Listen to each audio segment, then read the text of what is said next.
Well, thank you for joining us. It's so nice to have you here. Yes, thank you so much. And I want to make sure I'm pronouncing your name correctly. Is it Liana? Leanna. Leanna. Well, and Okay, and I'm actually, Meghana. could you pronounce your name for us? Because Absolutely. I really. So, hi everyone. My name is Meghana Narayan. I am the author of A Little Bit of Everything, which is gorgeously illustrated by Michelle Carlos and published by Sleeping Bear Press. I am an early childhood educator, an artist, a mama of two girls living in Maryland, and I'm so happy to be here. Well, we are so happy to have you. And tell us, so, like you said, you have done a lot of different things. Yes. So, what led you to writing books? Well, I think I was always someone who wrote and dabbled in writing. As a child, I was always writing little stories and little poems. And I continued that practice as an adult, writing in my journal. And that's actually how this debut came to be. I was sitting one day with my journal, just dreaming about my growing family. And my husband is biracial Chinese. And I knew that whatever way we decided to bring children into our lives, our family would be interracial. And that there would be this beautiful mix and meld of cultures and traditions and languages.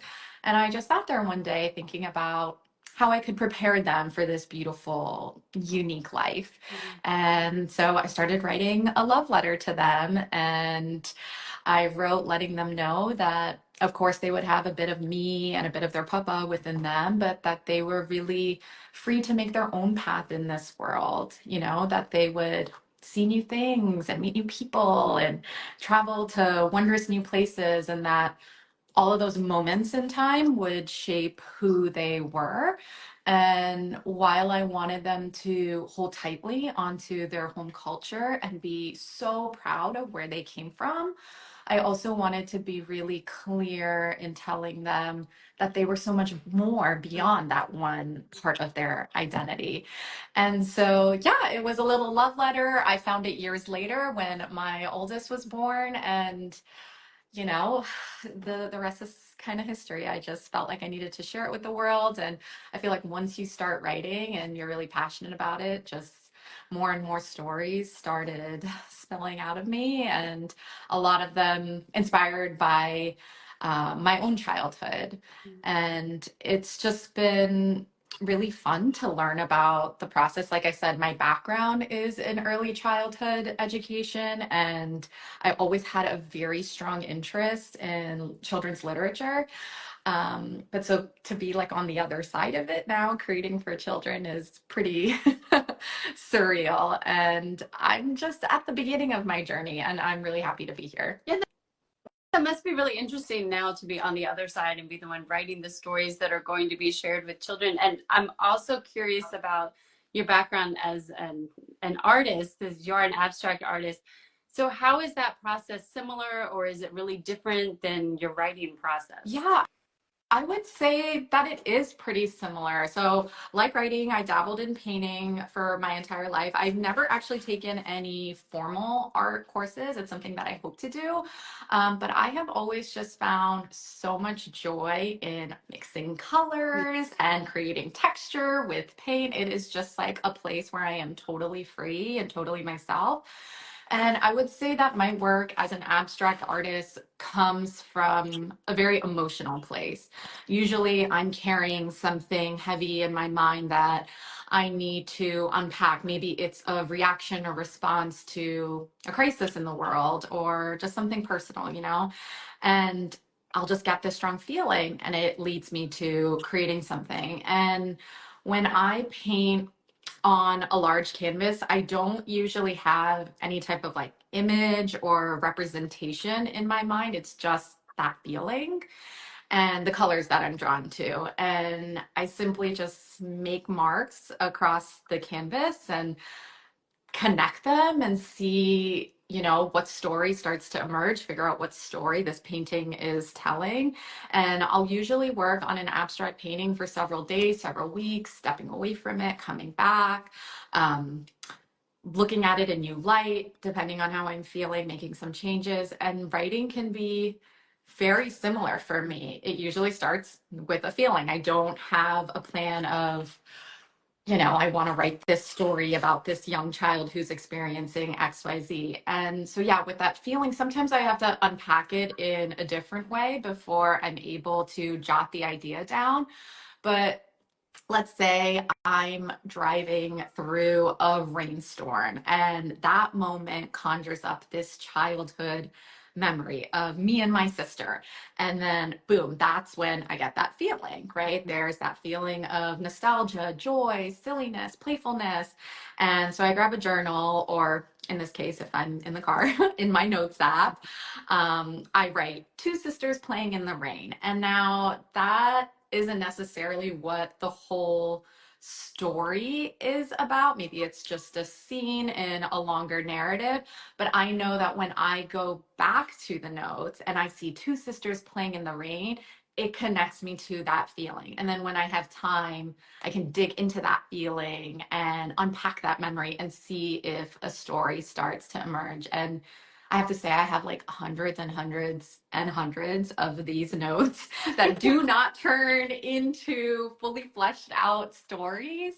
But that is, just my process. And I never delete anything. Same with sketches. I hold on to everything. I'm such a hoarder, but you never know if you're going to come back to something. So do you think that you might ever dabble in illustration for children's stories? Like, did you think about illustrating your own book, or were you Yes, deciding? I have. I definitely have. And when I actually first started this journey and I decided that I wanted to create books for children, I did start as children's book author and illustrator.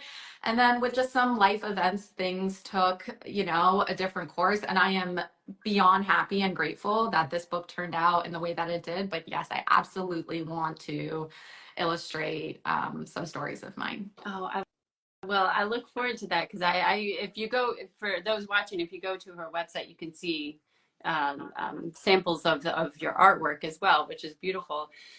Excuse me. Yeah. And to go back to what you're talking about the stories, you said that part of what you wanted to do is bring out these stories that often go untold, the ones that you wanted to read when you were a child.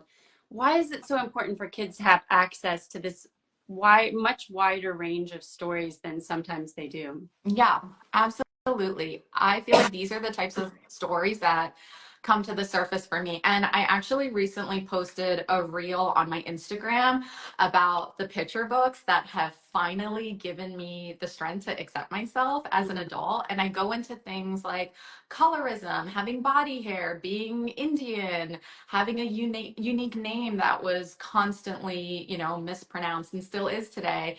And these are all things that I'm proud of now that make me unique, but these were also the things that tormented me as a child and teen and young adult.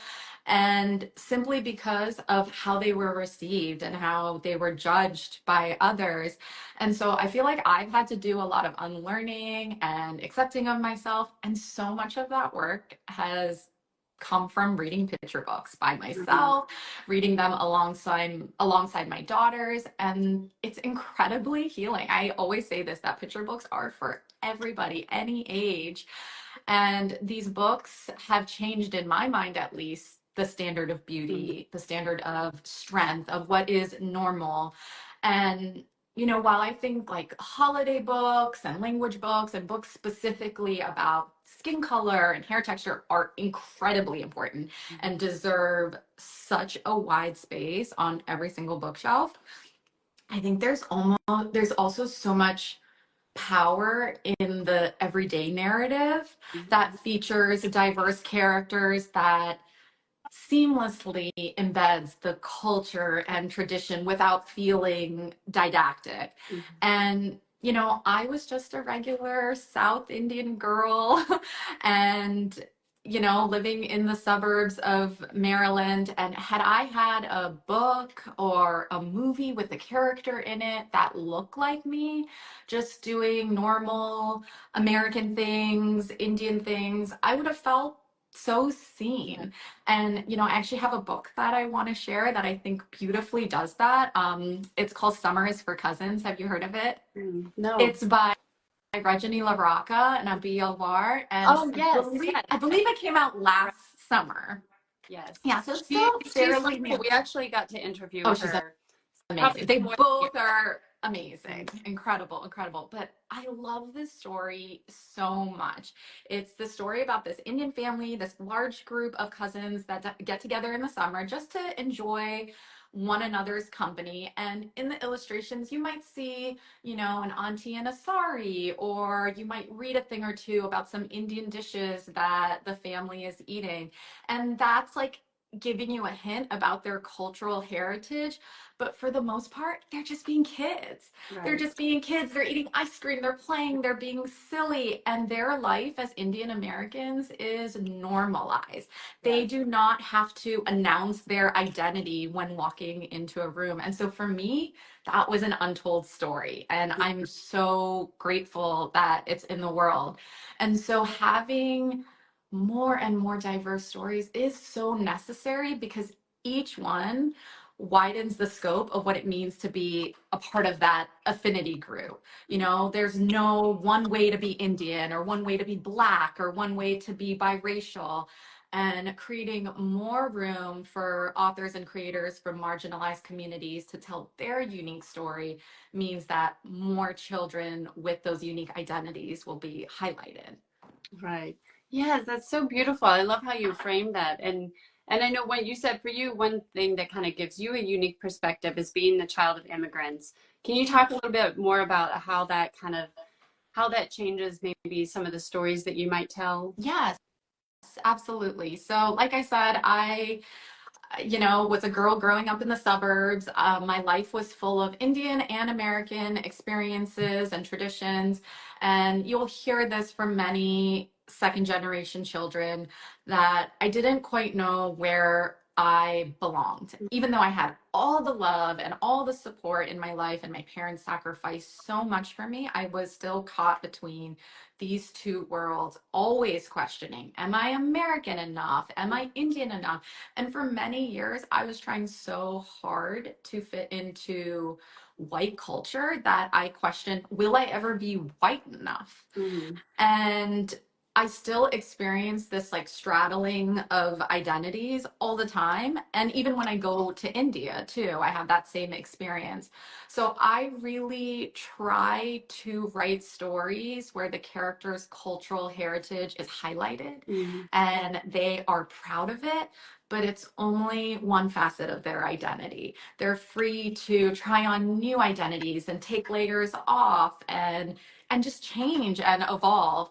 And I feel like I was waiting for permission to do that as a Mhm. young person, and I didn't get that. And, like stories, songs, like everything in media, like those are the things that can offer that mirror for children, that affirmation that we're all craving. And I'm just really glad that children have more access to those types of resources today. Yeah, which leads us right into your beautiful new book, which really, as you say, it invites readers to discover who they are, celebrate their own uniqueness, which, as you mentioned, can come from the heritage that they have, but not just that. So, what do you hope that readers take away from your book? And if you can tell us a little more about it too. Yes, Yes, so absolutely. Again, and I'm going to shout out the illustrator again because I mean, come on, like gorgeous. look at this. Michelle Carlos is a Filipina illustrator living in Germany, and I hope everyone who's watching goes and checks her out because her work is so, so stunning, and this was just such a special collaboration. So while this story is a reflection of my family, I was very intentional in writing it in a way that would leave room for any reader from any background to find some connection. So, what I hope for most that people can take away from this story is that they're all made up of little bits and little parts. And if you take the time to collect all of those memories from your life and lay them out in front of you, you will discover this beautiful map of identity. And no two maps are alike. And so this is a story about a young girl. Is it okay if I share some of the Please. pages? Yeah. So this is a story about a young girl, Amaya, and she is moving through her life and she is discovering what makes her so special. And there are all of these moments, moments in the safety of her family, moments that she has on her own. But what I find to be really powerful is that at the end of the story, Amaya welcomes her baby sister, and she gives her the space to make her own path, to write her own story, even though they're siblings, right? And even though they might have the same home culture, the same home identity, they are two unique individuals. Mm. So I hope that everyone who reads that just feels how special they are and that it conjures up all these beautiful memories from their past. And I love, I mean, that's such a great message and such a great way to make sure that they're getting the point that it's not just, like you said, it's not just the home culture, it's not just this different heritage, but that each, even growing up in the same family, that they're so unique. And I also love that it's a combination of cultures that I don't think I've seen in a picture book before. You know, but it's done in a way that's very relatable to anybody from whatever background that might be reading it. And yet I just imagine there are other kids who may have that same combination that would, you know, finally get to see themselves in a Yes. picture book. And that is the amazing thing about creating something and putting it out there in the world. Like, I am now starting to get all of these random messages from people all over saying, oh my goodness, I've never seen my family in a book before. And now I do. And that is an incredible feeling because I had never seen my family in a book. And so that's why I wrote it. Right. So all of those moments are so powerful. Well, and I want to get to talk about your, I mean, obviously we're talking about your book, but you also have your Instagram page, which you've had for quite a while, Teach for the Change, where you continue your work as an educator. You're helping, it's all about helping people raise confident, compassionate, racially and socially conscious human beings. So for anybody who is kind of on this path, is some advice that you might give them? Maybe some key things that you've learned that you could pass on. Yeah. Thank you so much for that question. So Teach for the Change is so close to my heart, and I've been working on it for a few years, and I see it growing in a lot of different ways. There's just so much going on now with the book and having two small kids at home, but I really, yeah, I just see it growing in a lot of different ways. And so some tips that I could offer is I would say to start at home, start with yourself. I feel like in our current climate where things are so polarized and so divisive, it's easy to panic. It's easy to get overwhelmed with all of the resources out there and question, am I doing enough for my child? Am I raising a kind child, a compassionate, anti-racist human being? And with that worry, I feel like we sometimes jump ahead and we skip some steps.